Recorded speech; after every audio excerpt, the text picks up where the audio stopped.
सास, बहू और तिजोरी का हार। खुराना जी के घर की अभी अभी शिफ्टिंग हुई थी। शिफ्टिंग के बाद राधा जी यानी घर की सास ने जब तिजोरी चेक की तो देखा कि एक सोने का हार गायब है। डर और शर्मिंदगी का सोचकर राधा जी ने अगले ही दिन सुबह नाश्ते के समय अनाउंस कर दिया। मेरी काफ़ी उम्र हो गई है। अब क्या कहाँ रह जाता है याद भी नहीं आता ठीक से। इसलिए मैं सोचती हूँ कि बहू ही आज से तिजोरी की चाबी संभाले। राधा जी की बहू का सिर्फ नाम ही शर्मिला था। जिम्मेदारी लेने में वो कभी शर्माती नहीं थी। और इस बार भी वही हुआ। उसने फट से हाँ कर दी। घर पर भी एक हल्की सी खुशी की लहर दौड़ आई। पर किसी को पता नहीं था कि इस खुशी की लहर के नीचे कितना बड़ा राज है। 2 हफ्ते सीधे सीधे निकल गए जब एक दिन खुराना जी के पुराने पड़ोसी उनके नए घर में उनसे मिलने आए। अरे राधा दीदी, आप तो घर बदलने के बाद हमें भूल ही गई। अरे नहीं नहीं, ऐसी बात नहीं है। घर में ही इतना काम रहता है कि कुछ और करने का मौका ही नहीं मिलता है। आप बताइए, आपका कैसा चल रहा है? अरे बस भाभी जी, हमारी बेटी श्रुति की शादी फिक्स हो गई है।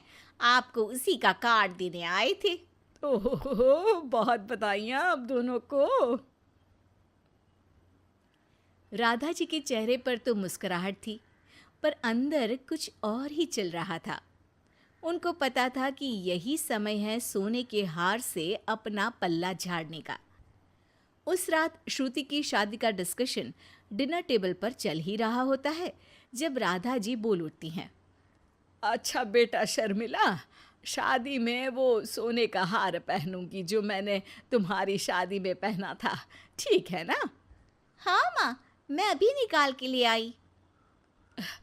अरे नहीं नहीं बेटा, इतनी जल्दी क्या है?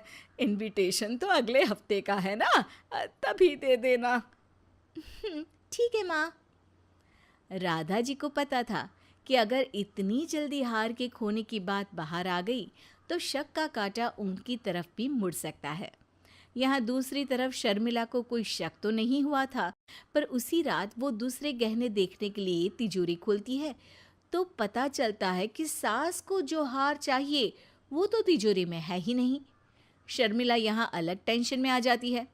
बहुत देर तक सोचने के बाद भी जब शर्मिला को कुछ समझ में नहीं आता तो वो अपने पति से बात करती है। सुनते हो, वो आप जानते हो ना, माँ के वो सोने वाले गहने जो कि उन्हें बहुत पसंद हैं। हाँ अरे वही वाले जिनका वो आज डिनर के समय भी बोल रही थी। हाँ हाँ। वो वाले गहने ना खो गए। क्या? कैसे? कब? इतना गुस्से से मत पूछिए, मुझे कुछ नहीं पता।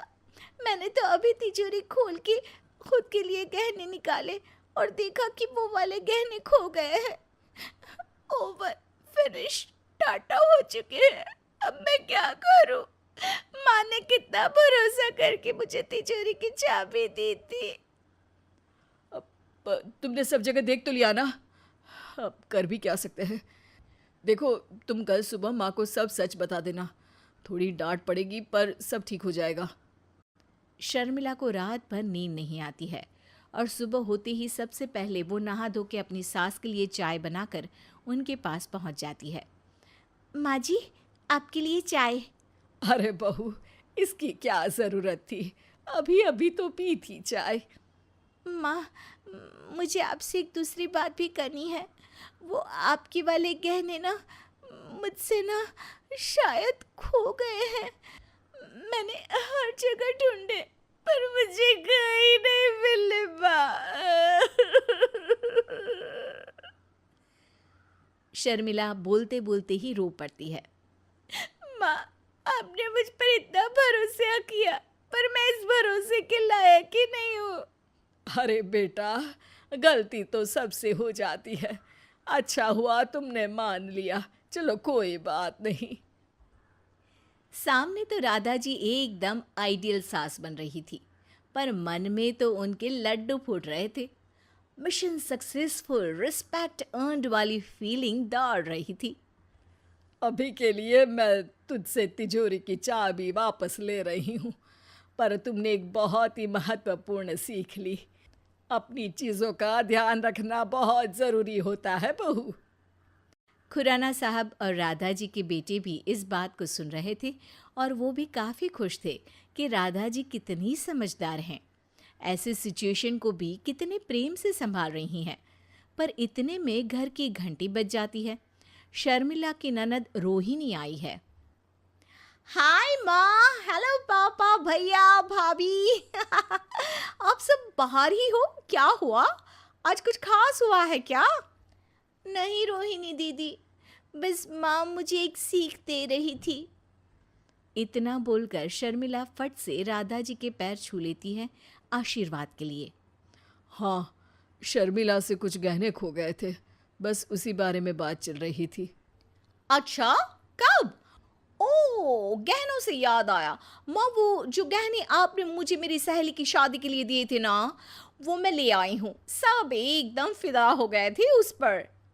शर्मिला की ननद अपनी बैग में हाथ डालकर वही सोने का हार निकालती है जिसके पीछे इतना ड्रामा हुआ, और पूरा घर राधा जी की तरफ पलटता है।